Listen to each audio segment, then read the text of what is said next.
This is called Our Local Nettle, and it's about this plant as a local superfood and wild growing resource for textiles.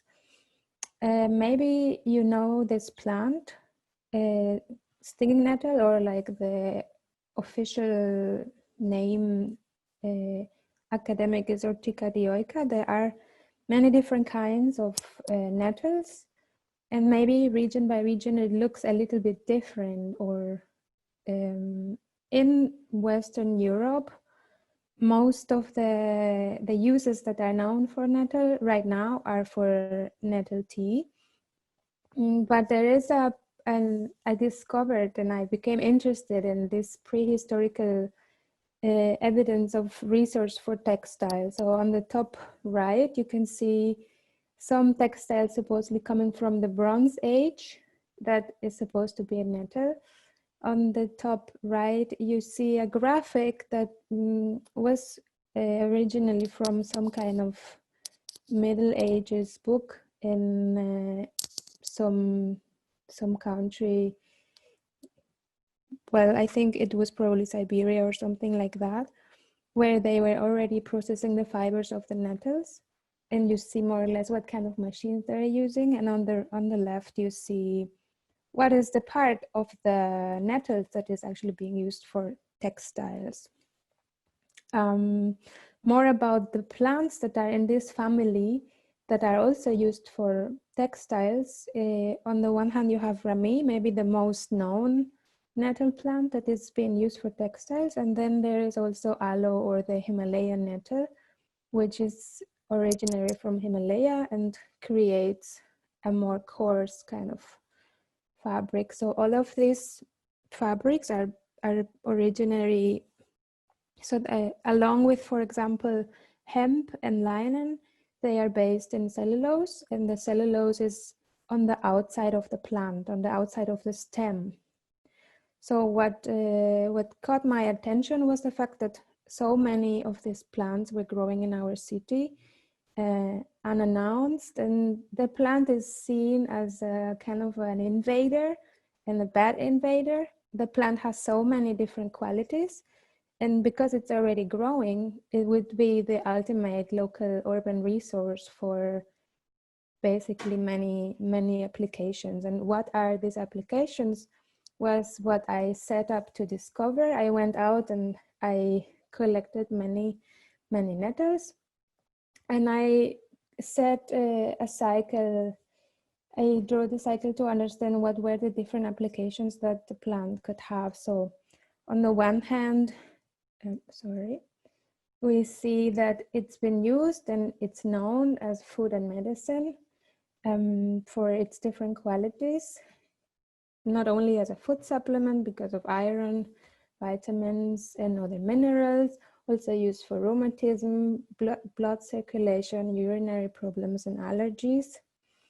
It is said that if you drink enough nettle tea, you don't get your seasonal allergies. I have no allergies, so I didn't check this. Yeah, and this was all the interesting things I found, but there are even more and many different recipes. I made a nettlade, so it was a lemonade made of nettle.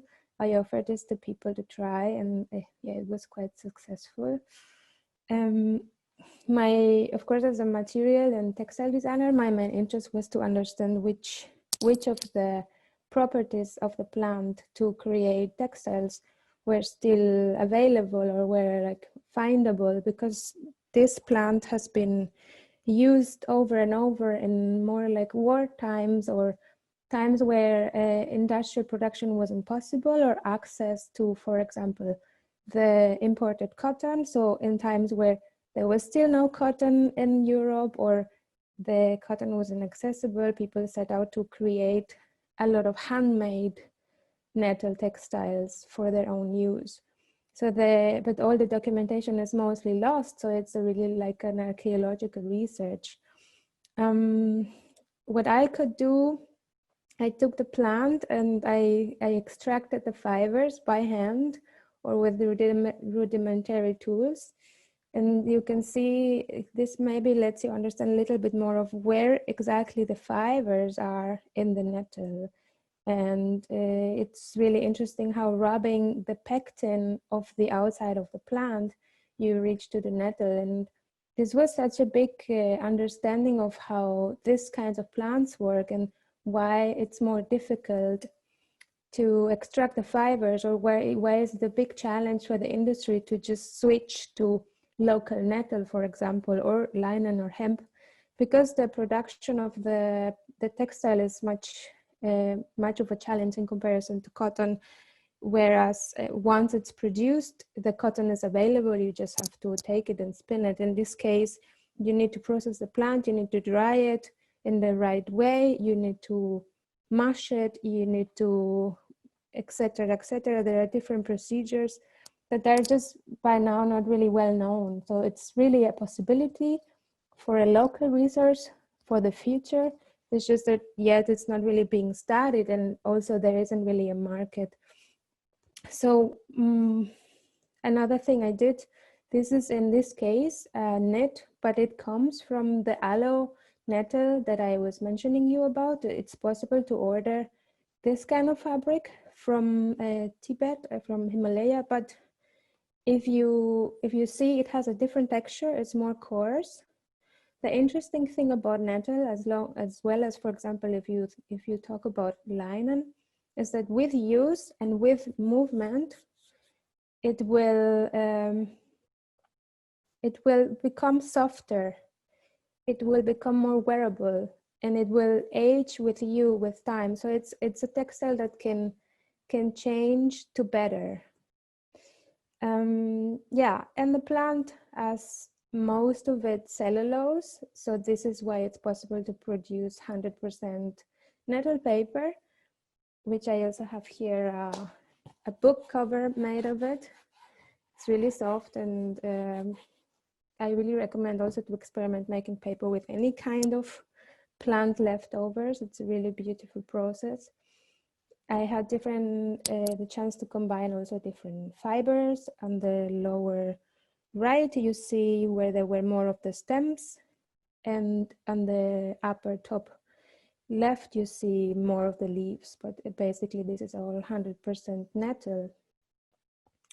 And the last thing, I tried many things that I didn't include, but one of the interesting things was to create a nettle printing paste that would, like, the pigment would be not chemical, would be natural, and to test it with different binders, what colors could we get that would be more sustainable in order to use as much of the plant as possible. Since, for example, the leaves are not being used for the fibers, and there's where you get most of the juice. And this is all of the colors that I got with different binders. And yeah, some of them have natural binders, some of them have low impact ecologic binders. There's so much for material, and the interesting part and why this plant is so good for a circular resource is because whatever leftovers that you get from the plant at the end of the use, you can soak them in water for 2 weeks and you get an amazing fertilizer for garden, as well as pesticide, depending on how much you dilute it. It's a natural pesticide for pests for your garden. Yeah, so because the project was so complicated, I decided that I wasn't going to produce a lot. I was going to work on divulgating and getting to know, showing other people what the plant was about. I created this setup that I could go and tour with, or go to different exhibitions and workshops. And this is more like you can see more or less where I put my efforts into the project. A lot was research, to create awareness, to discover the applications, and to try to set up cooperations for more people to understand the benefits. I made a blog where you can have inspiration for different applications. I did open learning sessions, workshops where people could taste the powder of the nettle that has a lot of protein, or extract fibers by hand, or fill in this flyer where you could share your nettle story. As it turns out, nettle is such a plant that is in the common imaginary and is part of many legends and stories that people share from their childhood. And on the other hand, I needed to understand if the local nettles were toxic in any way, and I made some heavy metal tests in a laboratory to understand from which areas the plants were less harmful.